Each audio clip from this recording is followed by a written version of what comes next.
I never expected her to remember my name, let alone everything else. It started at the small bookstore cafe near the bus stop, the kind of place where the chairs don't quite match and nobody rushes you out. I've been going there after work for months, mostly because it was quiet enough to hear myself think, or avoid thinking altogether. Depends on the day. That evening, she was behind the counter instead of the usual college kid. My friend Saad's mom. I'd met her before in passing, barbecues, Eid visits, those quick polite hellos where you don't really register each other. Same coffee? She asked, already reaching for a cup. I nodded, a little thrown. You remember? She shrugged lightly. You always hesitate before ordering. People only do that when they already know. Not flirty, not formal either, just observant. That stayed with me longer than it should have. After that, I started timing my visits. Never on purpose, I told myself. Just coincidence that I'd show up when her car was parked outside. Just habit that I picked the table where I could see the counter without obviously staring. Loneliness sneaks in like that. Not dramatic, just small adjustments nobody else notices. I had half-written messages sitting in my phone most nights. Friends I almost texted, plans I almost made. I'd type, reread, then lock the screen instead. She seemed to notice things without asking. Like the day, I kept folding my napkin into smaller squares until it looked like a paper pebble. Long day, she asked, sliding the coffee over. It's always a long day lately. She didn't push, just nodded, wiped an already clean spot on the counter. That quiet acknowledgement, not advice, not curiosity, felt oddly relieving. Sometimes we joked, dry, quick things. You read any of those books you buy? She asked once. Mostly I like the idea of having read them. That's honest, she said. Rare.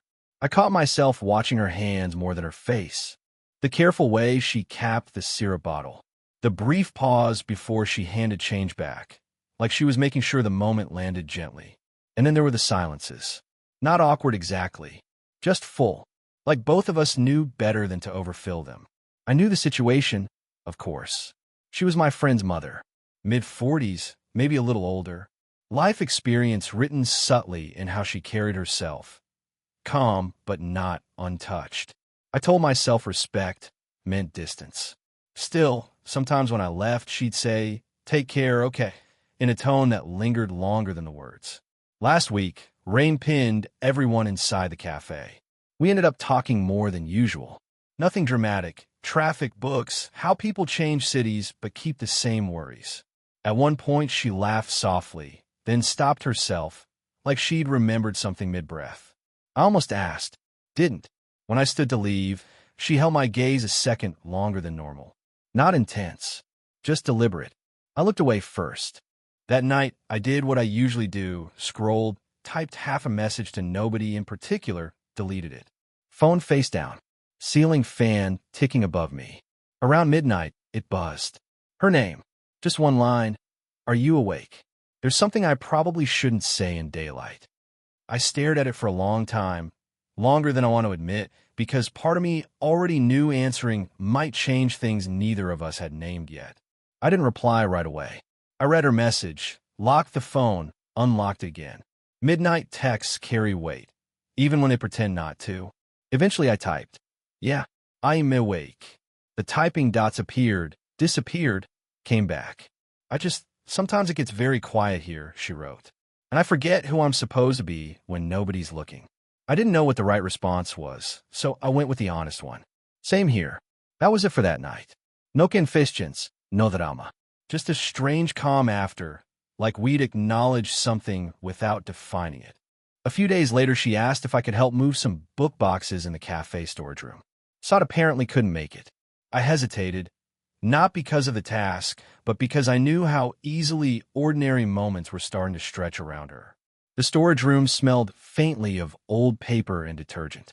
We worked quietly, past boxes, avoided bumping into each other in the narrow space, though it happened once anyway, shoulders brushing, both of us pretending it didn't register. "Thanks," she said after a while. "It's easier with someone around." "You mean lifting boxes?" She gave a small half-smile. "Sure, let's say that." We took a tea break afterward. Nothing fancy, chipped mugs, slightly oversteeped tea. We sat at the back table where the clock ticks louder than conversation. That's when she shared something small. Not dramatic, just careful. People assume divorce is loud, she said, eyes on the steam rising from her cup. Mine wasn't. It was mostly silence. Years of it. I nodded, not trusting myself to say much. Silence again, but this time heavier, like we both knew why it mattered. And Saad, I asked cautiously. He knows the facts, not the loneliness. A pause. Children shouldn't have to carry that. That was the first time I felt the real edge of it. She wasn't just older. She was my friend's mother. Someone with history, responsibilities, consequences that didn't belong in my messy, half-figure 20s. My brain started its usual loops. This could complicate everything. What if Saad finds out? What exactly are we even doing? But then she asked about me. I almost gave a surface answer. Work, routine, nothing interesting.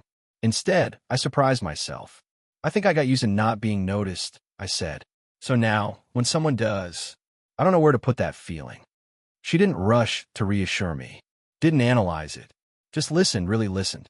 It made the room feel oddly steady. We finished our tea slowly. Outside, evening traffic hummed past. Neither of us reached for our phones. When I stood to leave, she adjusted the collar of my jacket. Quick, almost practical. Crooked, she said. Her fingers lingered half a second longer than necessary. Not inappropriate. Not innocent either. Just human. I walked home noticing everything too sharply. Streetlights, footsteps, my own breathing. Wondering if I was imagining meaning where none existed or ignoring meaning because it was inconvenient. I still don't know. But that small moment, the tea, the quiet, her hand briefly steady on my collar, stayed with me. Maybe because for the first time in a long while, it felt like someone saw me without needing me to explain anything. The cafe routine changed after that evening. Not dramatically, just enough to be noticed if you were already paying too much attention. She started keeping a little more distance at the counter. Same coffee, same half-smile, but quicker handoffs. Fewer lingering pauses. Like she'd quietly redrawn a line neither of us had officially acknowledged. At first I told myself I was imagining it. Then Saad mentioned, casually, Amy seems tired lately. Cafe keeping her busy, I guess. I nodded too fast. Changed the subject. That was the first time the situation felt visible. Not exposed, just no longer sealed between us. One rainy evening, I almost didn't go in. The lights inside were warm against the gray street, and habit one.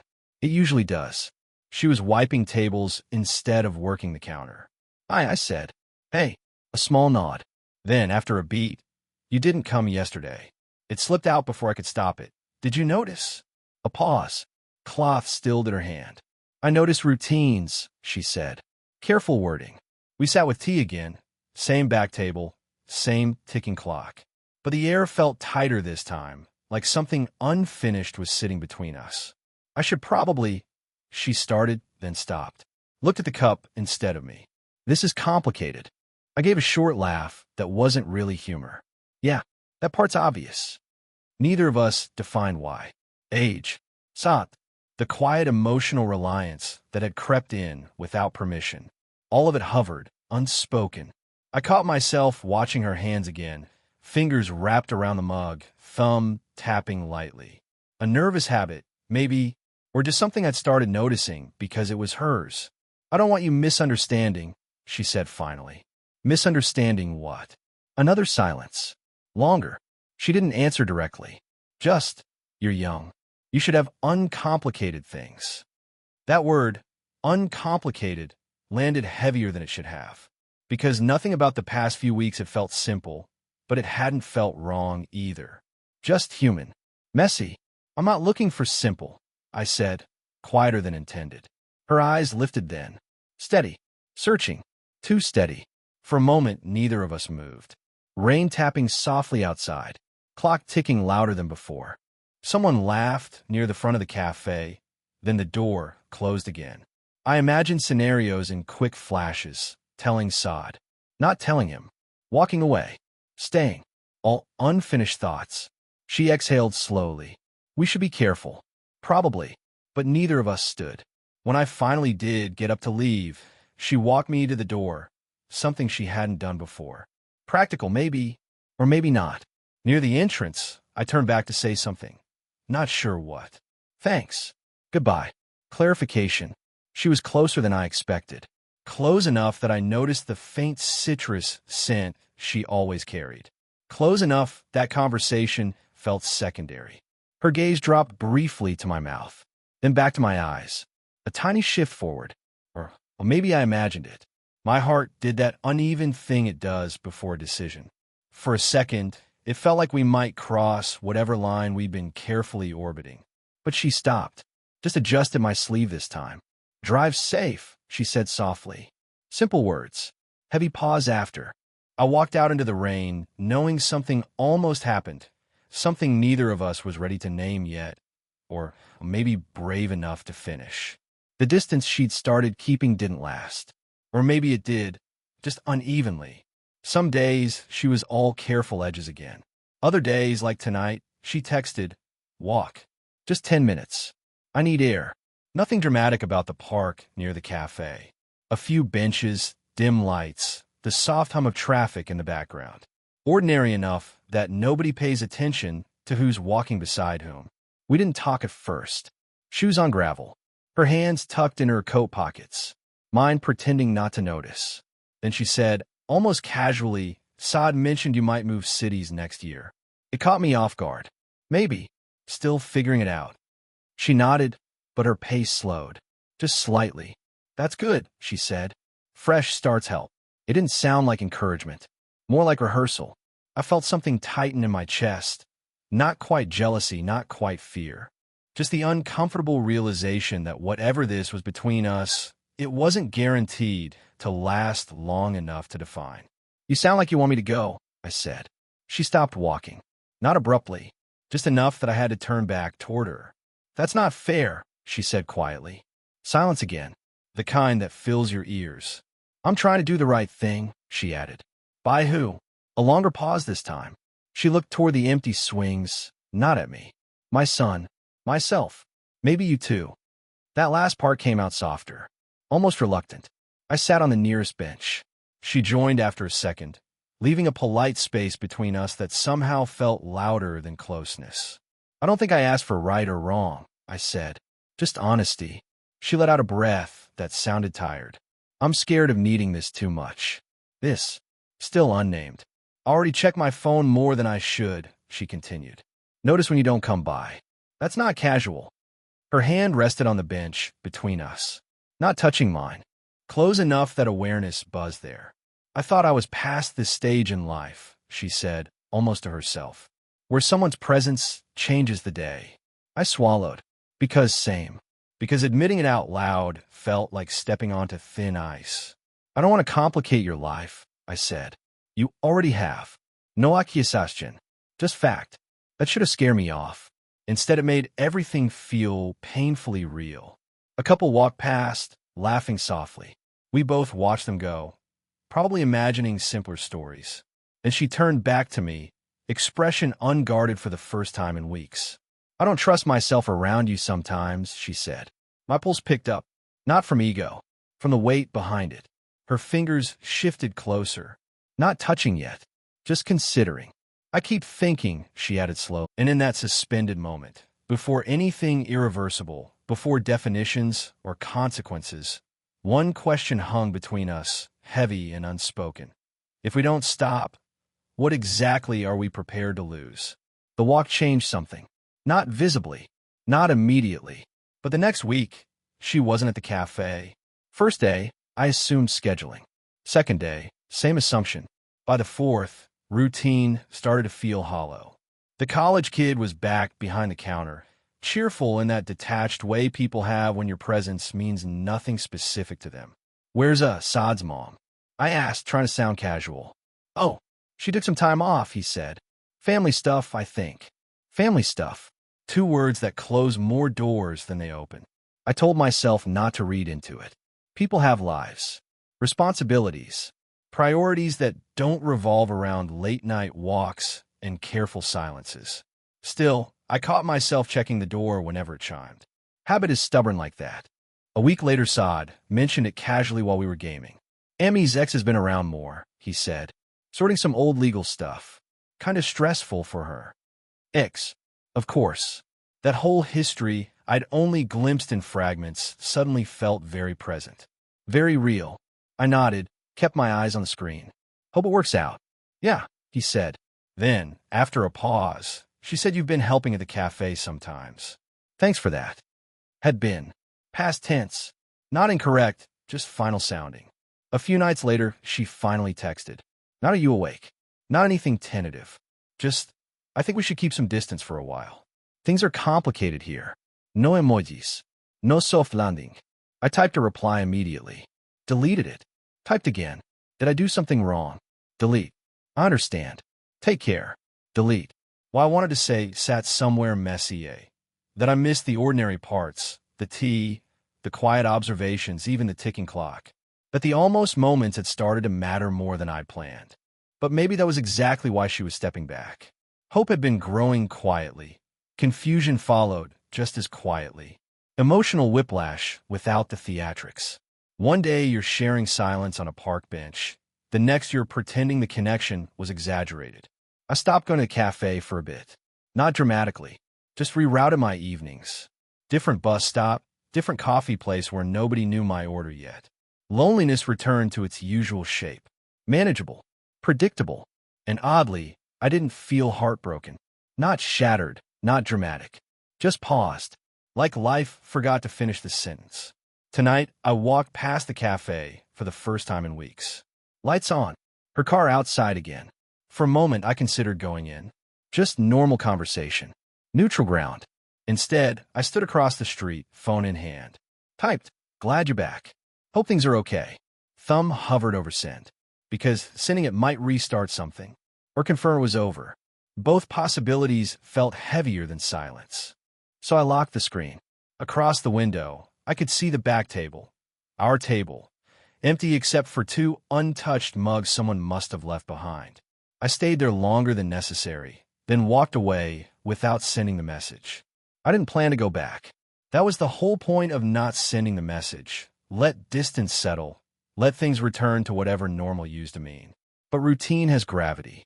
One evening, without fully deciding, I found myself outside the cafe again. Lights warm. Doors slightly open. Same faint smell of roasted coffee drifting out. I almost kept walking. Instead, I pushed the door open. She was in the small back kitchenette, rinsing mugs. Not startled when she saw me. More like she'd rehearsed this possibility. Hey, she said. Quiet. Neutral. Hey, no dramatic pause. Just the ordinary awkwardness of 2 people pretending they hadn't almost crossed a line weeks ago. I didn't text, I said before I could second-guess it. I know. She dried her hands slowly. Bought herself time, maybe. I thought distance would make it simpler, she added. It didn't. Just quieter. That word again. Quiet. Where most of our story seemed to live. I leaned against the counter. Not too close. I wasn't sure what you wanted, I admitted. Or what I wanted, honestly. Still figuring that out. A faint smile. Tired but real. Same. Silence settled, but not heavy this time. More honest. Then she said it. Carefully, like placing something fragile on the table. I miss talking to you. Not in a dramatic way. Just the small check-ins. The noticing. There it was. The thing neither of us had named directly before. I miss that too, I said. And there was the risk, not romance, not declarations. Just vulnerability. Admitting the connection mattered. She rested her hands on the counter between us. Close enough that I could see the tiny scar near her thumb I'd somehow memorized. I can't promise uncomplicated, she said. There's Saad. My history. Your future. All of that stays real. I know. And I don't want you stuck because of me. I'm not stuck, I said. I'm aware. That seemed to land. She exhaled slowly. For a second, I thought we might circle back into hesitation again. Instead, she reached out, not dramatic, just resting her hand lightly over mine. Warm. Steady. No rushing, she said. No pretending either, I replied. A small nod. Agreement without paperwork. The emotional cost was there, visible in how carefully she held my gaze, like she understood what vulnerability could break. Same for me. Nothing guaranteed. Plenty that could still go wrong. But also something calmer underneath. Acceptance, maybe. After a moment, she squeezed my hand once, then let go. Okay, she asked softly. I nodded. Okay. Time didn't fix everything. It just softened the sharp edges enough for daily life to fit around them. A few months passed. No dramatic milestones.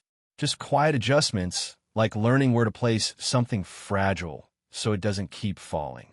I started stopping by the cafe again. Not every day. Enough that it felt natural, not deliberate. Black coffee most evenings.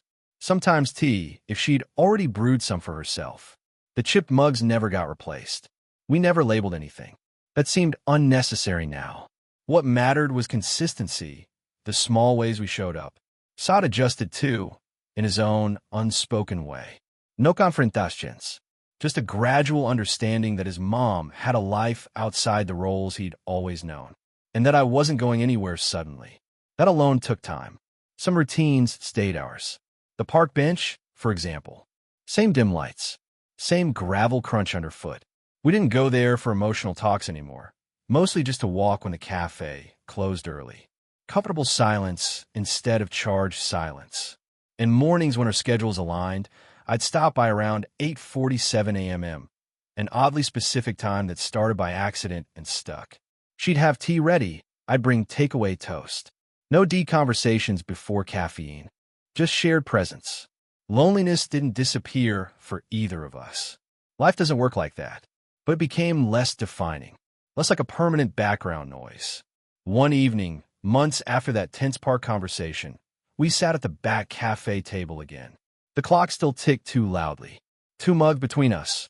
Her tea, my black coffee. You know, she said casually, I used to think peace meant excitement fading. And now, I think it just means steadiness. I nodded. That tracked. We didn't reach for each other dramatically. Sometimes her hand would rest on mine absent-mindedly while talking. Sometimes I'd adjust the collar of her coat without thinking. A quiet callback neither of us commented on. Affection had become ordinary, which, strangely, made it more valuable. Life stayed imperfect.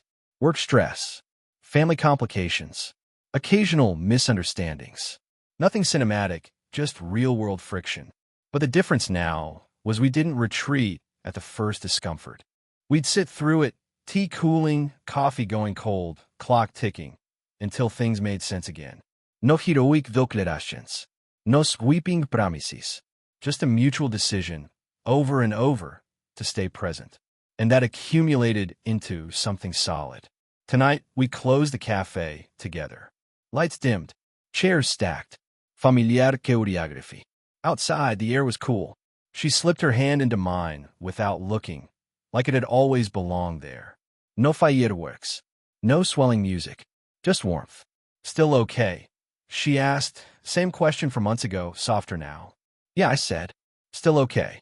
We started walking toward the park out of habit, then both laughed quietly at ourselves. Some routines stick whether you plan them or not. And honestly, I think that's what this became for us. Not a dramatic love story. Just 2 people who learned how to stay, gently, imperfectly, until staying started to feel like home.